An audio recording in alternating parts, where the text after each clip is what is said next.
Al-Fatihah ila ruhi Sayyidina Rasulillah Muhammad ibn Abdillah wa alihi wa ashabihi wa mawalah wa jami'i awliyaillah wa ulama'illah khususan sadatinal alawiyyin wa awliya'il kauni ajma'in summa ila ruhman ammara hadal masjid mubarak summa ila ruhi walidina wa walidikum wa amwatina wa amwatikum wa amwatil muslimina wal muslimat wal mu'minina wal mu'minat khususan al-muallif hadal kitab al-imam Nawawi al-Bantani wa summa ila ruh Syekh Muhammad Syafi'i Hazami wa ila ruh Haji Ahmad Tabrani bin Haji Sa'inan akhina fillah Muhammad Yuzar bin Muhammad Salah Syekhuna Haji wa amatikal faqirah zawjati annallaha yataghashahum birrahmah wal maghfirah wa ila hadratin Nabi Muhammadin sallallahu alaihi wasallam Al-Fatihah.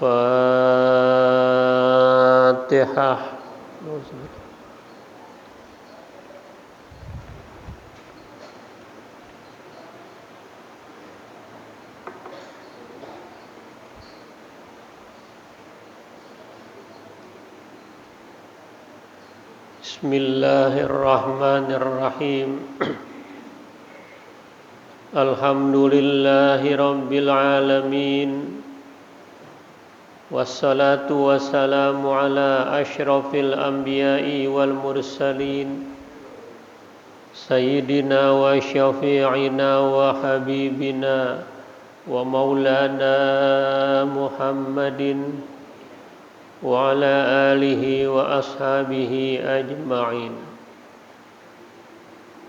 Amma ba'du fa inna asdaqal hadis kitabullahi ta'ala wa khairal hadi hadi Muhammadin sallallahu alaihi wasallam wa syarrul umuri muhdatsatuha wa kullu muhdatsatin bid'ah wa kullu bid'atin dhalalah wa bi sanadil muttasil ilal imamil muallif rahimahullahu ta'ala wa adaman naf'a bihi wa bi barakati ulumihi wa bikum fid daraini amin radhiyallahu anhum.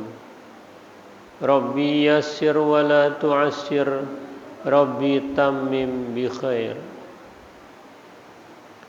Wal maqalatul khamisatu an Umar radhiyallahu anhu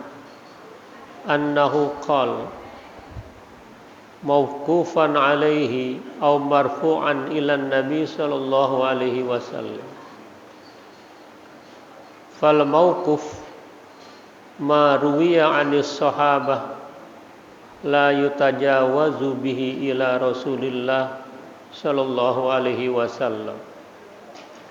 Wal marfu'u ma akhbar bihi sahabiyyu an qauli Rasulillah sallallahu alaihi wasallam.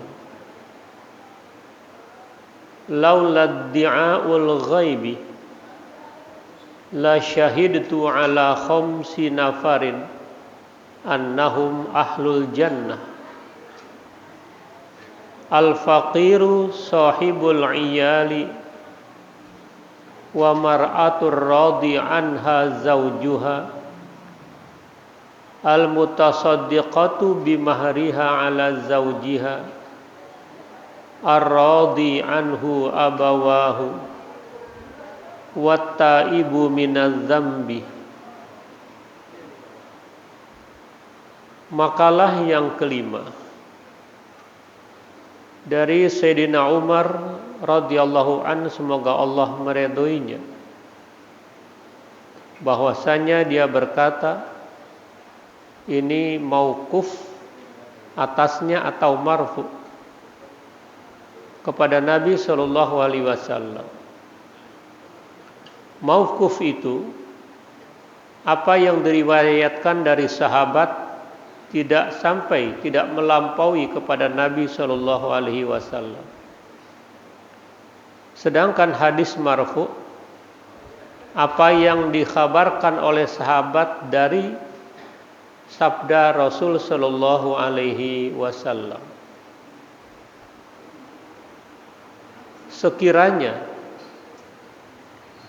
tidak dikhawatirkan aku dianggap mengetahui hal yang metafisik, sungguh aku menyaksikan, kata Rasul, atas 5 orang ini bahwa mereka adalah penghuni surga. Pertama, orang fakir yang menanggung beban keluarganya. Kedua, seorang istri yang mendapatkan ridho dari suaminya. Ketiga, seorang perempuan yang mensedekahkan hak maharnya kepada suaminya. Yang keempat,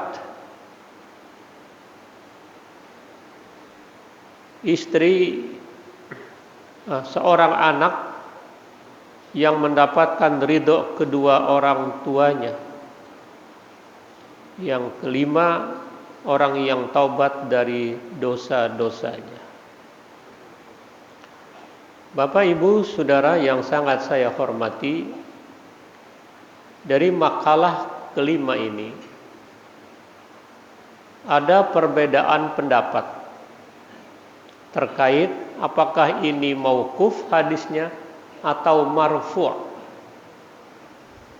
Yang dimaksud dengan mauquf apa yang diriwayatkan dari sahabat tidak sampai ke Rasulullah, terhentinya sampai di sahabat. Dengan kata lain, itu bukan sabda Rasul, tapi perkataan sahabat. Tapi ada pendapat yang kedua bahwa ini marfu'. Hadis ini sampai ke Rasulullah SAW. Artinya memang Nabi yang sabdakan. Nah, Nabi bersabda, sekiranya tidak dikhawatirkan saya dianggap mengetahui hal yang gaib, saya menjadi saksi, kata baginda Rasul. Saya menyaksikan bahwa ada 5 orang penghuni surga yang layak mendapatkan itu. Ai laula mukhafata iddi'a'u ilmil ghaib mani'un laqultu syahidtu ala khamsi jama'atin annahum min ahlil jannah. Yakni sekiranya saya tidak khawatir dianggap mengetahui hal yang gaib, aku berkata dan saya menyaksikan 5 kelompok, 5 orang manusia ini menjadi penghuni surga.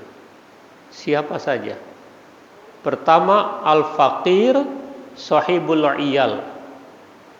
Orang fakir yang mengemban tanggungan anggota keluarganya yang begitu banyak.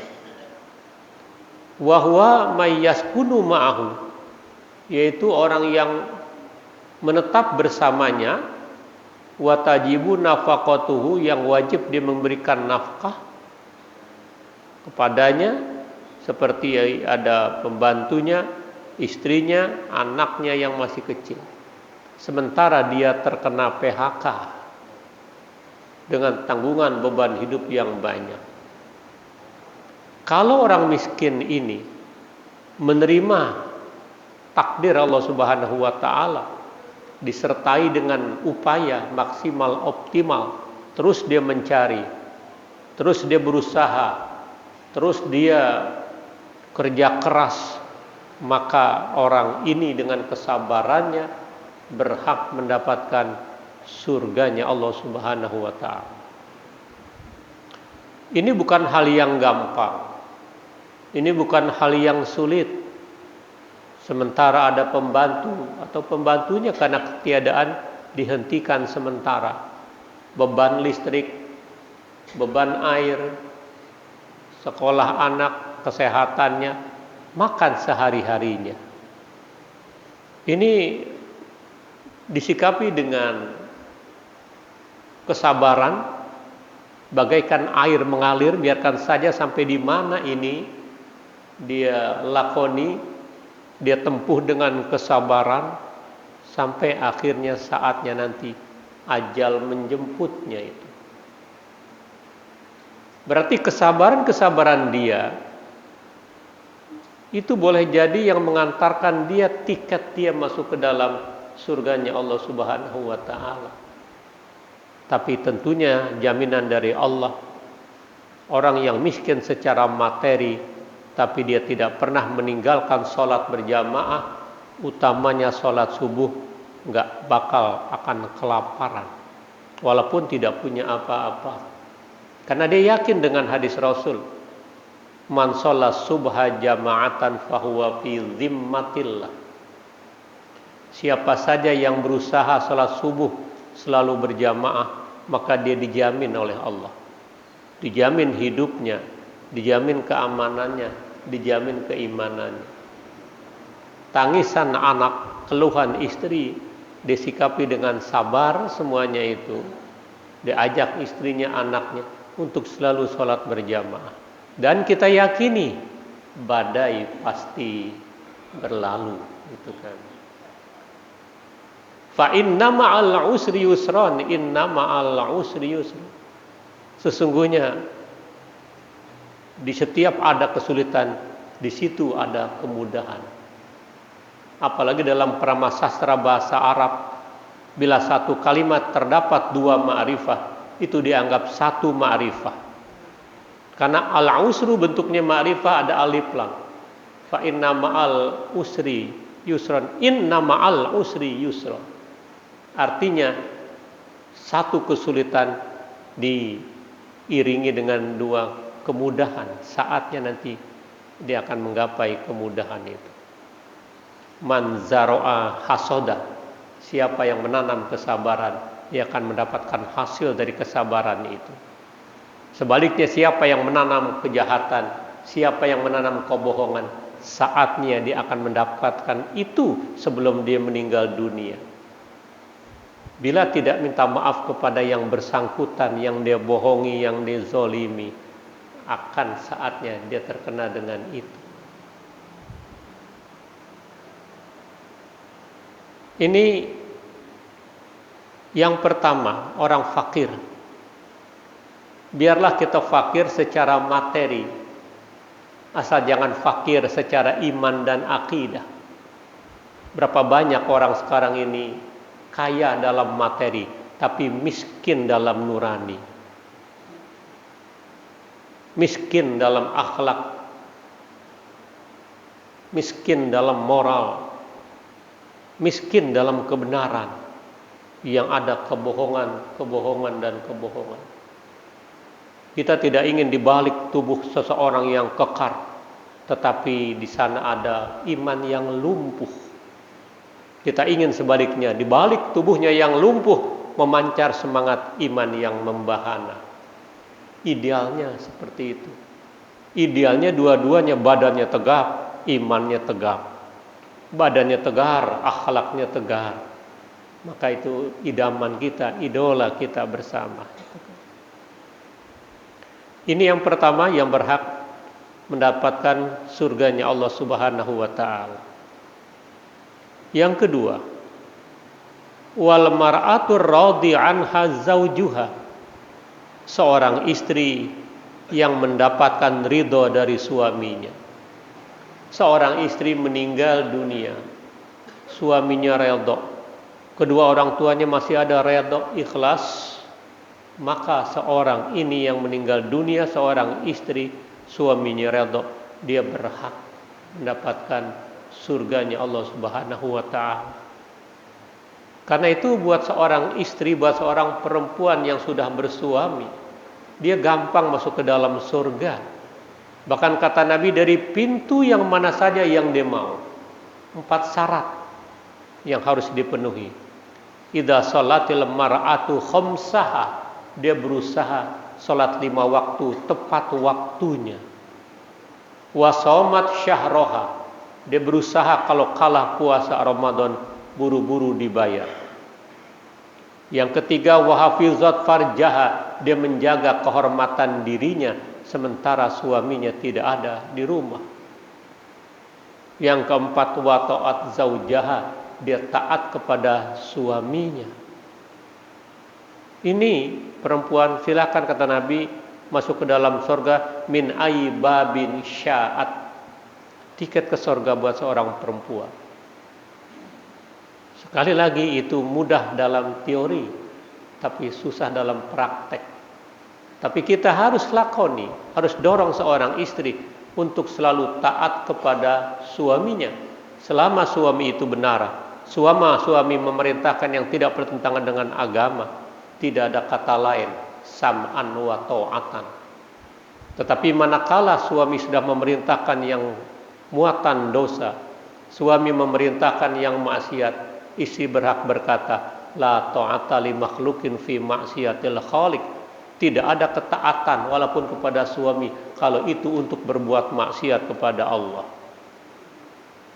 Jadi mutlak seorang istri mau masuk ke dalam surga. Begitu idealnya Nabi memberikan peluang lebih gampang kepada perempuan yang solehah itu.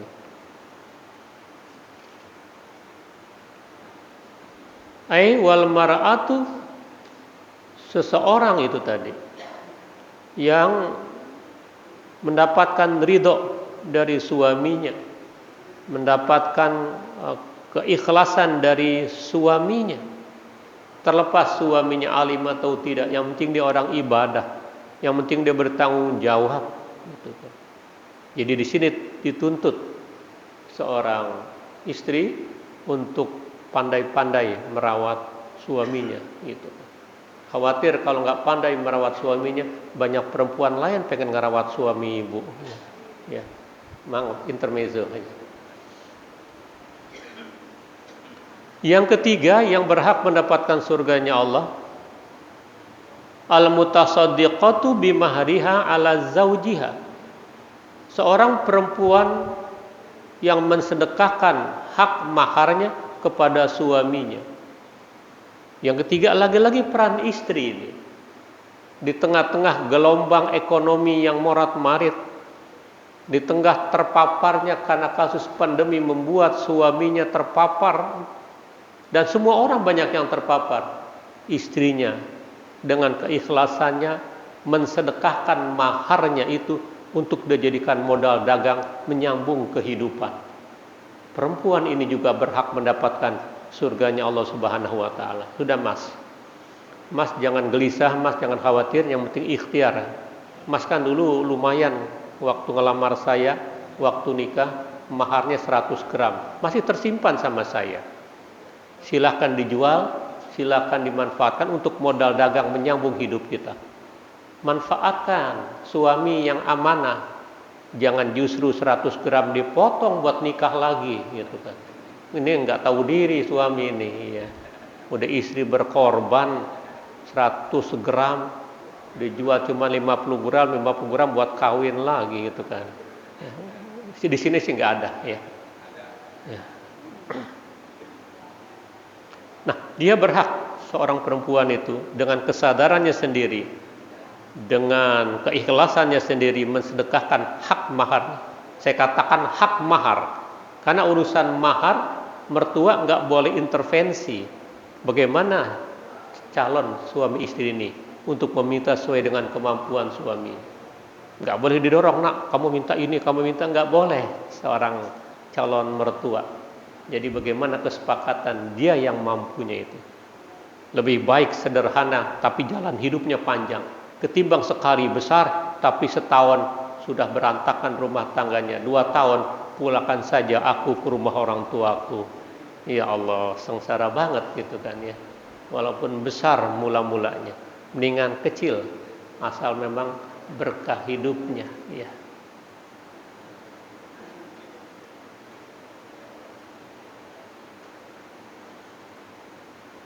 Yang keempat, wasyakhsu radhi, seseorang yang mendapatkan ridho dari kedua orang tuanya. Seorang lagi tadi meninggal dunia, masih ada ibu bapaknya ikhlas, ibu bapaknya redha. Ya. Kemarin terjadi itu, seorang anak kecil 4 bulan ikut wisuda menggantikan ibundanya yang meninggal dunia habis melahirkan. Hampir sama dengan anak saya sebulan melahirkan. Ayahnya juga masuk bui, masuk penjara karena kasus tabrakan orang sampai mati, dia di penjara. Jadi anaknya 4 bulan dipakein baju wisuda di Palopo itu di Makassar. Ya.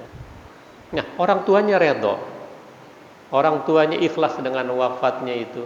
Ini juga berhak mendapatkan surganya Allah Subhanahu wa taala dari suaminya. Ikhlas, orang tuanya juga redho. Berhak dia untuk mendapatkan surganya Allah Subhanahu wa taala. Surga itu ma la ainun ra'at wala udunun sami'at wala khatara ala qalbil bashar. Gambaran indahnya surga itu tidak terbayang, tidak terlukiskan. Belum pernah mata memandangnya, belum pernah telinga mendengarnya, belum pernah terlintas dalam lintasan hatinya. Kalau Quran menceritakan tajri min tahtihal anhar, itu gambaran duniawi seperti itu indahnya. Tapi sesungguhnya surga lebih lagi, lebih indah dari itu semuanya. Tajri min tahtihal anhar khalidina fiha. Ya. Yang kelima, wattaibu minadz dzambi, orang yang taubat dari dosa-dosanya, dia sadar, dia kembali ke jalan yang benar, dia hijrah, dia menyesali masa lalunya sampai dia meninggal dunia, berhak dia mendapatkan surganya Allah. Sebanyak apapun dosa orang, sebanyak apapun yang dia lakukan, tapi akhir kehidupannya dia tobat 180 derajat, dia minta maaf kepada manusia, dia rajin ibadahnya, maka kata Rasul, at-taib minadz dzambi kama la dzamba lahu. Orang yang taubat dari dosa-dosanya bagaikan dia yang tidak punya dosa. Dia berhak mendapatkan surganya Allah Subhanahu wa taala. Ruwiya annahu sallallahu alaihi wasallam, diriwayatkan sesungguhnya baginda Rasul sallallahu alaihi wasallam bersabda, at-taibu minadz dzambi kaman la dzambalahu, rawahul Baihaqi. Tadi yang saya ungkap, orang yang taubat dari dosa-dosanya bagaikan orang yang tidak punya dosa. Jadi jangan putus asa dari rahmat Allah. Sebesar apapun dosa kita, yang penting 3 syarat: kita menyesali perbuatan masa lalu, mencabut dari perbuatan maksiat, dan gak pernah kembali lagi, sertai dengan istighfar. Sebanyak apapun dosa kita dengan Allah, Allah ampunin. Tapi kepada manusia, datang kepada manusia, minta maaf kepada manusia. Jangan ego, jangan gengsi, karena kita berbuat dosa sama manusia lebih berat taubatnya. Kalau sama Allah 3 syarat, sama orang 4 syarat. Karena menjadi batu sandungan orang masuk ke dalam surga kalau bermasalah sama orang lain. Dia belum pernah minta maaf sama orang lain, walaupun dia rajin sholat, walaupun rajin ibadah. Apalagi sholat kagak, ngaji kagak, tapi sama orang juga luar biasa jahatnya. Wah, ini buru-buru taubat, buru-buru sadar. Hidup sebentar, hidup sesaat, bagaikan orang berteduh di bawah pohon. Itulah makna kehidupan. Kita hidup harus bersama-sama, sehebat apapun. Ketika dia mati, gak bisa jalan sendiri, gak bisa ngurus sendiri. Perlu keterlibatan orang banyak. Kita ingin ketika kita wafat, orang menangisi wafat kita, kita senyum dengan wafat itu. Kita tidak ingin ketika wafat menjadi gunjingan orang. Ketika lewat kuburan, lihat orang dulu, orang itu di kuburan tuh yang cat hijau, waktu hidupnya jahat banget sama orang, jahat banget sama tetangganya. Ente jangan kayak gitu. Boro-boro dibacain Fatihah, ya, hati-hati dulu kuburan itu. Nah, kita tidak ingin seperti itu. Mari kita tobat dari dosa-dosa ini. Semua orang pasti punya dosa. Saya banyak dosa. Bapak ada, ibu ada dosa. Sebaik-baik orang yang berdosa, taubat kembali kepada Allah Subhanahu wa taala. Ruwiyah, diriwayatkan, annahu sallallahu alaihi wasallam, bahwasanya baginda Rasul bersabda, kullu bani Adam khotta'un. Kata Rasul, setiap manusia khotta', tersalah, punya dosa. Tapi wa khairul khotta'ina at-tawwabun, sebaik-baik orang yang salah at-tawwabun, taubat, menyesali. Ada tip X dari Allah, dihapuskan, diputihkan, dihilangkan jejak-jejak digital kalau sekarang bilang itu, dengan dia taubat. Ya. Tapi kalau dia nggak taubat, jejak digital nggak bisa dibohongi. Orang boleh bohong, tapi satu demi satu Allah ungkap itu semuanya itu. Perlunya taubat, perlunya minta maaf, apalagi terkait dengan orang banyak itu kan. Rawahul Imam Ahmad wa Turmuzi. Ini hadis dari Imam Ahmad dan Imam Turmuzi.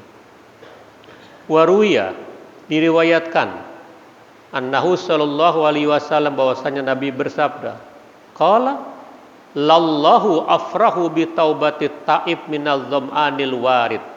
Sungguh Allah gembira sekali, Allah sangat gembira dengan taubatnya orang yang taubat, bagaikan orang yang haus menemukan air di gurun Sahara. Seperti apa bahagianya? Bapak lagi kehausan, terik matahari yang menyengat, ada orang bawain, Pak ini cendol, Pak ini cincau, ini minuman. Girangnya bukan main. Allah lebih girang dengan orang yang taubat, mengakui segala dosa-dosanya itu. Wa minal aqimil walid, dari orang yang mandul. Dokter sudah memprediksi, dokter sudah memvonis bapak ibu nggak bisa punya anak karena mandul. Di tengah-tengah perjalanan hidupnya tahu-tahu punya anak. Siapa yang nggak girang? Allah lebih girang dari orang yang mandul tiba-tiba punya anak. Dia nggak berobat ke luar negeri, orang kagak punya duit. Jangan lagi luar negeri, luar kota juga dia kagak, gitu kan. Orang nggak punya duit, tapi dia doa, dia minta sama Allah. Nggak ada yang mustahil buat Allah. Idza arada syai'an an yaqula lahu kun fayakun. Mustahil kata dokter, mustahil kata medis, buat Allah nggak ada yang mustahil. Dia kejar, akhirnya punya anak. Girang bukan main, divonis mandul, atau punya anak. Dan juga nggak pakai lagi pola-pola bayi tabung, boro-boro bayi tabung, nabungnya kagak punya, nggak punya duit, apalagi bayi ditabung-tabung gitu kan. Tapi dapat anak, itu kekuasaan Allah. Girang dia, Allah lebih girang lagi. Wa minad dalil wajid, lebih girang lagi dari orang yang tersesat, tiba-tiba datang nih orang. Keluarganya nyari berhari-hari, dikasih di koran, nggak ketemu-ketemu, tiba-tiba di tengah-tengah hampir putus asa, ucuk-ucuk orang ini datang, girang bukan main keluarganya. Anaknya yang hilang, dia sudah ikhtiar kemana-mana, tiba-tiba muncul. Nah, girangnya gitu, Allah lebih girang daripada orang yang hilang, ketemu kembali di tengah itu. Faman taba ilallah taubatan nasuha ansallaha fi dhaihi, maka siapa yang taubat kepada Allah taubatan nasuha, Allah hilangkan, Allah lupakan jejak digitalnya itu. Catatan-catatannya, pemeliharaan-pemeliharaannya diputihkan oleh Allah Subhanahu wa taala. Wa jawarihahu, Allah hilangkan luka-lukanya. Wa buqa'al ardi, Allah yang hilangkan itu. Bumi tempat TKP kalau sekarang bilang. Bukan manusia direkayasa dihilangkan jejak itu. Allah yang hapus karena dia taubat, karena dia minta maaf kepada manusia. Ya. Kullaha, semuanya khotoyahu dzunubahu, dihapuskan dosa-dosanya yang telah lalu. Masih bisa satu lagi? Wal maqalatu sadisatu, makalah yang keenam. An Utsman radhiyallahu an, khamsun hunna alamatul muttaqin. Ruwiya annahu sallallahu alaihi wasallam qala lan yablughal abdu ay yakuna minal muttaqin hatta yada'a ma la ba'sa bihi hadaran mimma bihil ba'su. Rawahu Tirmidzi wal Hakim. Makalah yang keenam dari Sayyidina Utsman bin Affan, semoga Allah meridhoinya. Ada 5 terindikasi orang ini termasuk muttaqin, orang yang mendapatkan gelar muttaqin, orang yang bertakwa. Diriwayatkan bahwasanya baginda Rasul sallallahu alaihi wasallam bersabda, "Lan yablughul 'abdu," tidak akan sampai seorang hamba, an yakuna minal muttaqin, dari derajat muttaqin, sampai dia meninggalkan apa yang tidak mengandung dosa karena khawatir terkena dosa. Artinya ciri-ciri orang yang bertakwa itu, dia nggak mau very koloso, dia tidak mau nyerempet bahaya. Haram dikit, cuman makruh, dia tidak mau. Karena dari dia menyepelekan hal yang makruh bisa menjadi haram, bisa menjadi dosa, bisa menjadi maksiat. Dia nggak mau. Itu orang yang bertakwa. Artinya apik kehidupannya. Nih haram-haram dikit, taubat aja, juga Allah terima. Itu mempermainkan hukum Allah. Dia takut seperti itu, nggak mau terjebak. Jangan lagi yang haram, yang syubhat aja dia nggak mau nerima. Ya. Karena dia khawatir, hadaron, merasa khawatir bahwa ketika itu ajal menjemput dia, menjadi su'ul khotimah. Itu kekhawatiran, dan itu ciri orang yang bertakwa. Awaluha, yang pertama, alla yujalisa illa may yuslihuddin ma'hu wa yaglibul faraja wal lisana. Yang mula sekali, tanda orang yang muttaqin itu, dia tidak akan bergaul kecuali dengan orang-orang yang baik agamanya, yang bersamanya. Wa yaglibul farja wal lisan, dia dapat mengatasi farajnya dan lisannya.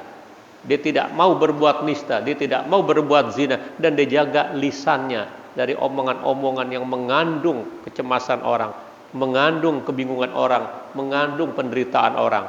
Itu juga ciri-ciri dari yang bertakwa, dari bergaul yang dia jaga. Karena kan sering saya ingatkan ada tripusat pendidikan, mendambakan anak yang soleh 3. Bagaimana rumah tangganya, bagaimana lingkungannya, bagaimana sekolahnya. Jadi saat ini anak-anak kita sudah didominasi oleh yang namanya medsos.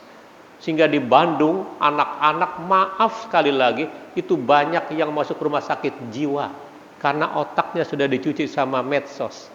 Kita jangan girang anak anteng dikasih medsos, jangan. Itu ada istilah sekarang ini narkoba, narkolima, narkoda, kontak mata. Begitu terpengaruh cepat dengan itu. Nah, karena itu pola Pak Anies sekarang ini dengan 18-21. Artinya 18 itu pukul 6. Dari jam 6 sampai 21 sampai jam 9 nonaktifkan handphone. Bapak Ibu sengajain bercengkrama sama anak, berdiskusi sama anak, bermain sama anak, santai sama anak, lupakan dulu handphone. Karena luar biasa pengaruh handphone ini, ya. Jaringan-jaringan otaknya, belum lagi tidak ada filter, matanya 2 tahun, 3 tahun nanti pakai kacamata karena ultra yang dipantulkan dari handphone itu. Belum lagi pengaruh-pengaruh dari digital itu. Anak kita, bahkan cucu kita lebih pintar dari kakeknya.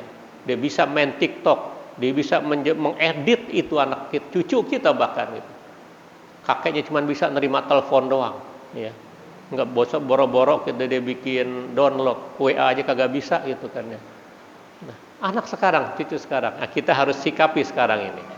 Kalau dulu televisi kita matikan pada maghrib, sekarang handphone nonaktifkan. Kembalikan keberkahan rumah tangga kita. Habis maghrib tadarus, ngederes atau bercengkrama. Mamanya juga tinggalkan dulu sinetronnya. Ya, kadang-kadang diganggu oleh sinetron. Cinta setelah cinta, ya Allah. Anaknya ditinggalkan lagi itu kan. Ngobrol sama keluarga, ngobrol sama anak, adakan diskusi di situ. Ya. Untuk mengembalikan keberkahan Jakarta. Kita ingat tahun 60-70 majunya pendidikan di Indonesia. Luar negeri Asia belajar di Universitas Indonesia. Sekolah cuma sampai jam 12 karena jam 2 pendidikan diniyah, madrasah di mana-mana. Sekarang sekolah pulang jam berapa? Jam 3. Madrasah diniyah tergeser, tergusur, tapi nggak urung banyak perbuatan-perbuatan akhlak yang nggak bagus. Belum lagi kebebasan yang sekarang kalau tidak ditutup itu bebasnya luar biasa. Yang di Sudirman SCBD gitu kan. Nah, ini juga tantangan kita ke depan. Akhlak anak-anak itu kan ya. Bi an yamna'ahuma fi fudulil jima'.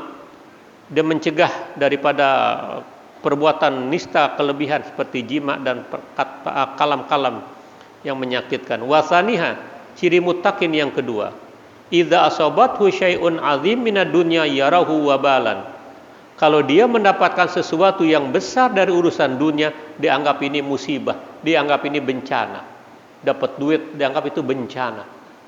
Apa Allah menguji saya dengan harta? Orang kadang-kadang diuji miskin berhasil, diuji kaya kagak berhasil. Waktu miskin sebelum subuh udah datang ke masjid. Waktu miskin sebelum asar udah nongkrong di masjid. Begitu kaya, asar lagi di lapangan golongan orang lagi frustrasi gitu kan. Subuh kelewatan, johor ke asaran, asar ke maghriban. Tuh. Jadi orang diuji dengan miskin biasanya berhasil, diuji dengan kaya nggak berhasil. Nah, itu dia beranggapan kalau mendapatkan sesuatu yang besar urusan dunia dianggap bencana. Ai syiddatun lisu'il aqibah, sangat-sangat buruk akibatnya itu. Wasalisuha, yang ketiga, tanda orang yang bertakwa. Idza asabathu syai'un qalilun minad din igtamma dzalik. Bila dia mendapatkan sesuatu yang sedikit dari urusan agama, dia menganggap itu sesuatu yang besar, sesuatu keberuntungan. Zalika ai i'taqada anna zalika ribhun azim, walaupun sedikit dia syukuri itu keberuntungan yang besar. Ngaji hanya bisa 1 ayat, syukurin. Yang penting terus baca. Salat hanya bisa berjamaah, belum bisa salat sunnah, enggak apa-apa, yang penting terus kerjakan berjamaah tepat waktu. Lama-kelamaan dia harus sholat sunnah. Digirang dengan mensyukuri itu semuanya. Warabi'uha, yang keempat, tanda orang yang bertakwa. La yamla'a batnahu minal halal khaufan min an yukhalitahu haramun. Dia tidak penuhi perutnya itu dari makanan yang halal, khawatir terjebak bercampur dengan yang haram. Kehati-hatiannya dia. Ya, makan tidak sampai terlampau kenyang. Karena dia menjaga, khawatir nanti bercampur dengan yang syubhat, bercampur dengan yang haram. Itu orang menuju kepada takwa. Makan dia banyak, tapi tidak terlampau banyak. Lama-kelamaan, karena faktor usia, makan sedikit. Dia lebih banyak ibadah, lebih banyak baca Quran. Kalau masih muda, dikit-dikit makan. Udah tua, sedikit tidur, lebih banyak ibadah. Masih muda, dikit-dikit tidur, gitu kan. Habis tidur, bangun tidur, tidur lagi. Ya. Jadi miskin nanti ini kalau pemuda seperti itu. Ya. Kama fil hadisil mutaqaddim, sebagaimana ada penjelasan hadis seperti itu. Wa khamisuha, yang kelima tanda orang bertakwa, yaron nasa kullahum qad najau. Dia kalau memandang orang semuanya, orang itu selamat, orang itu hebat. Ay khalasu minal halak, selamat dari binasa, selamat dari bencana. Lihusni muamalatihim, dia berbuat baik kepada mereka bersama Allah. Tapi wa yaron nafsahu qad halakkat, kalau dia melihat dirinya, ya Allah, saya apa sih artinya saya ini akan hancur, saya ini akan binasa. Selalu merendah, selalu enggak membanggakan dirinya, dia membanggakan orang lain. Itu juga ciri-ciri orang yang bertakwa. Ai bidzambi lisu'i muamalatih, dengan dosa karena buruknya pergaulannya ma Allah Ta'ala, bersama dengan Allah Ta'ala, dia menganggap dirinya ini selalu banyak kekurangan. Itu bagian dari orang-orang yang bertakwa. Ya, saya kira ini semoga ada manfaatnya dan semoga kita bisa mengamalkan walaupun sedikit. Wallahu a'lam bissawab.